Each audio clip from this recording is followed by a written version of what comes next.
So I've never actually tilted one of these 03 and newers, and I did a little bit of looking on WeCrash, and what I can assume is that you have to cut it here, you have to cut it down here, all the way along the back, along here, this little piece right here that holds it on there. Now you don't actually want to cut into the box, you want to cut the transmission crossmember when you cut across here, and one little cut across the bottom as well. Now you don't touch any of this. Leave all of this. So I've already done the driver's side and it's flexing a little, but I want to have both sides done before I bend it, which is what you're supposed to do.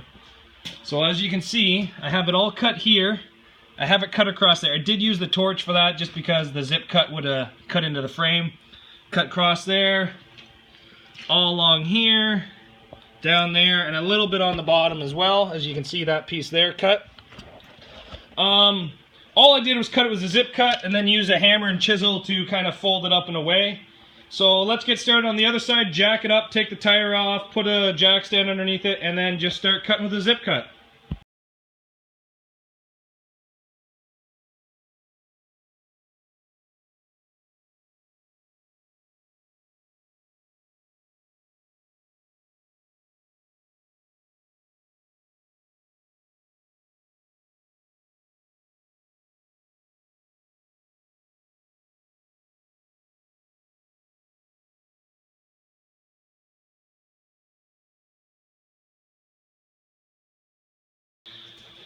So I had to end up cutting a little bit more than I wanted to. I ended up having to go all the way back and cut there. But you know what, that's going to be easy to fix. You just throw a good plate over top of that and that's all cared for. As you can see, that's how much we've actually moved it here. We've almost moved it about ½ an inch right there.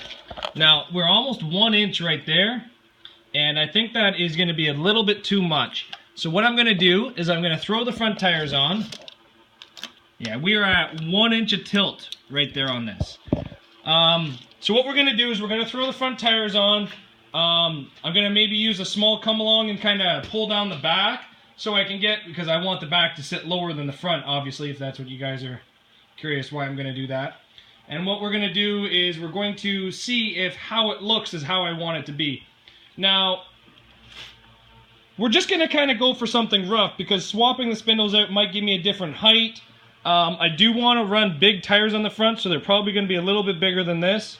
And I do want to run smaller tires on the back. So let's get a couple tires just bolted back on, get the jack underneath the front cross member, and we're going to lower this thing down a bit and then hook a come along up to the back to suck the rear suspension up inside of itself.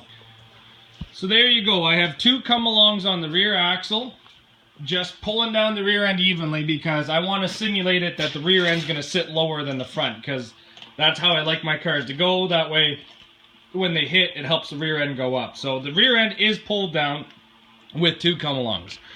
Now the front is suspended underneath its own weight with these 2 front tires. But as you take a look, the frame horn right there is basically parallel. And that one there, it actually slopes down just a bit. So as it sits right now, it's going to want to push everything straight. So that's basically the height I want it at. And I should have done some better measurements at the beginning, but realistically, I think that's called like a 1 inch tilt. I'm not exactly sure how to do that. How it got done here, that's about 1 inch. So I might even drop it back to like 3/4 because that side over there looks better than this side. This side here looks to be a little bit too much. So what we're going to do now is we're going to hammer this in, and we're going to put a tack weld and hammer it in there and a tack weld, and then we'll start heating everything up and pounding it down and then welding it down.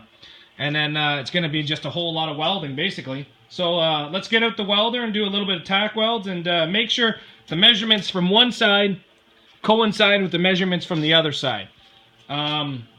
Basically what I'm going to do is measure from the ground up, and then because those could be twisted from me prying them open with the chisel. So as you can see there, it's all welded back up. She's all welded all the way around. Now the factory Ford is not welded from there to there, so I just did that. I did all the way back around the back. I also filled the little hole that was there, both sides. Took me about an hour and a half of just solid welding.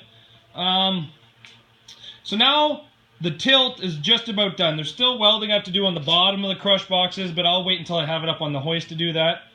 My impressions of doing this tilt just this much, so it was about 3/4 of an inch at the crush boxes is what I did. You can actually see the frame go up quite a bit towards the front now, so that's what you want. That's what I wanted. Maybe I won't even have to suck the suspension down in the back. So basically right now what I'm going to do is I might start dimpling the back of the frame horns, and I'll do a different video on that. But basically I'm ready to just basically pull this back underneath the car and set it down. But I don't know. So that's how you do these crush boxes, how you tilt the 03 and newers. You just cut them apart, take your time, put jack stands at the transmission cross member, jump at the front, measure, make sure you're square, make sure you're the same heights, put a level across the frame horns, make sure that you're level. That's the main thing. You don't want one higher than the other. And then when you're done, just weld her back up nice and solid. So there you go. Burn barrel has now been tilted. So that's a 2007 Crown Vic